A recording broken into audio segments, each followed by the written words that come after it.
You did what I'm saying?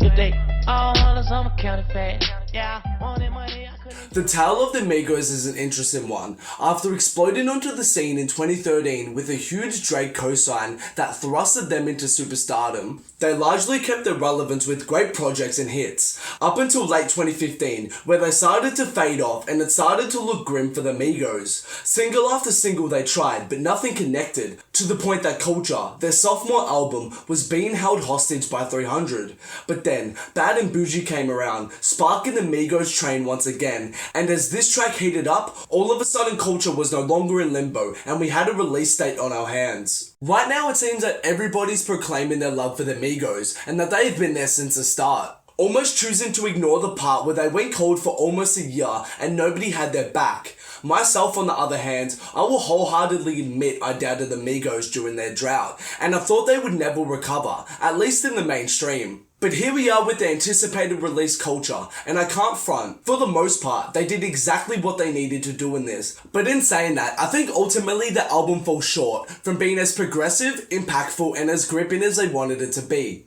Why do I think that? Well, let's dive in and break it down. You dig? Kicking off the album, we had DJ Khaled screaming and shouting all over the intro track that Migos are the culture.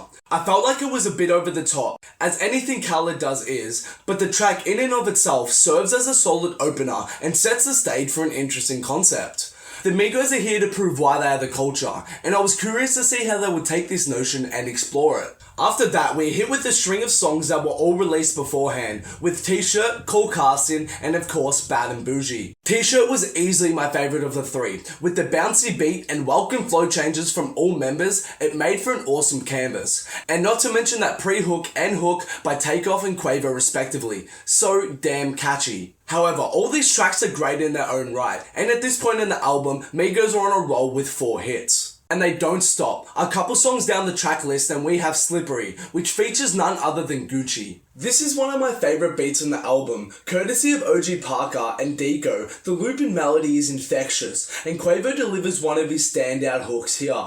And the verses from all 3 of the Migos members are stellar. One thing you will start to notice on this album is the concerned effort from everybody on the Migos. It's like they all went to each other, look, we all need to go harder and up our game, and it really does show. But at this point, I'm beginning to think, are they doing anything really that progressive, different, or new? Or anything that proves they are in fact the culture? Every song thus far is focused on the same done-to-death subjects over very similar sounding beats to which we're used to from the Migos, with T-Shirt probably being the most experimental song.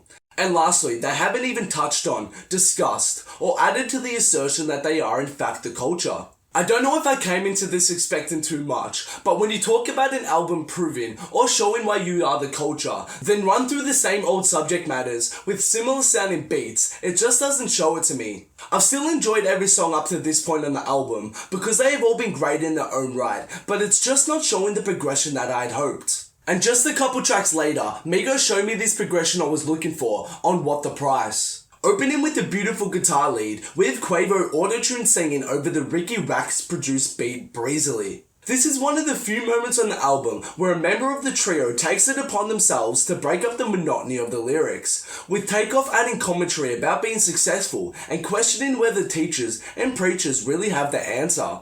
This track comes together nicely, showing progression both lyrically and instrumentally, and it is a great track. And skipping past a couple songs, we get to All Ass. And although this is just another strip club anthem, I can't deny that this is a fucking banger. The bouncy beat combined with an A1 Quavo hook, and in my opinion, a standout verse from Offset, and makes it a standout track. Although it is a great track, it really is just another hedonistic trap banger, and it blends in with the songs that came before it, and up until this point, I've been quite disappointed with the lack of experimentation or progression on this project. It takes until the last 2 tracks on the album, with Cali Price and Out Your Way, for Migos to show the growth artistically that I was looking for all over the project. It is rare that a Migos song feels well developed, but Cali Price shows their ability to make fully fleshed out songs. The track features a beautiful beat that, although it is trap influenced, it isn't like the standard banger we are used to from the Migos. It's woozy and intoxicating, and it sounds like it's been soaked in lean overnight. Quavo's verse here is the strongest in my opinion. He mixes in a reflection of his older life, such as them robbing, them not graduating, and the hardships they overcame, with the braggadocio of the current lifestyle he has been living. It's a nice change of pace from the honcho himself. Not to mention the beautiful outro, which features rare instrumental progression from the Migos, with Quavo auto-tune crooning over a piano melody before handing it over to Travis Scott to finish off the song.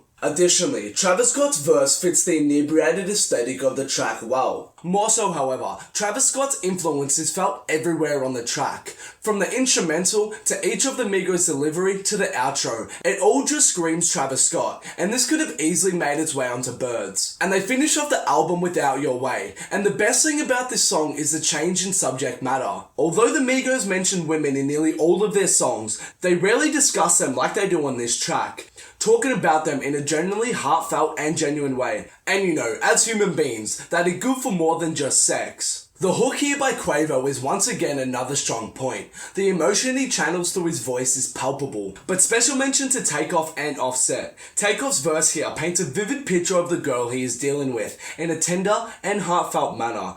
And on Offset's verse, he actually takes a few bars to talk about the doubt that people had in the three, when they were nothing, and how they rose above all that to succeed. Not that these ideas are revolutionary or anything, but I feel like on these last two tracks, I get more insight into each of the three's emotions, experiences, and history, both when they hadn't made it yet, and when they finally did make it, more so than any of the other 11 tracks on the album. Revealing more layers to themselves, past the stereotypical gangster trap drug dealing talk.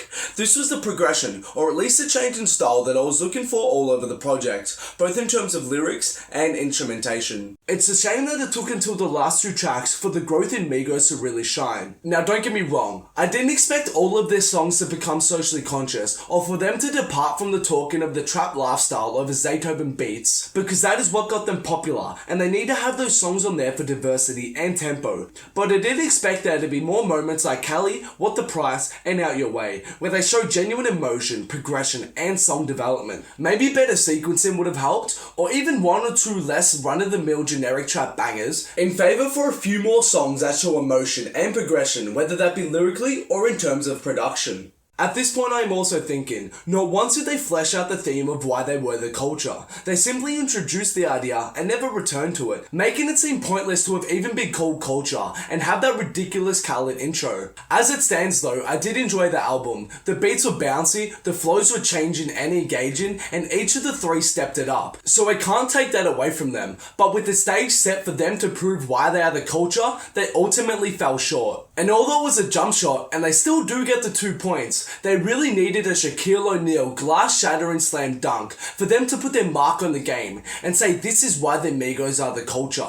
It gets a solid 7 out of 10 from me. Alright guys, that's all from me in this video today. Thanks a lot for watching. Let me know what you guys thought about the album in the comments below. Please like, subscribe, and follow me on all social medias for more.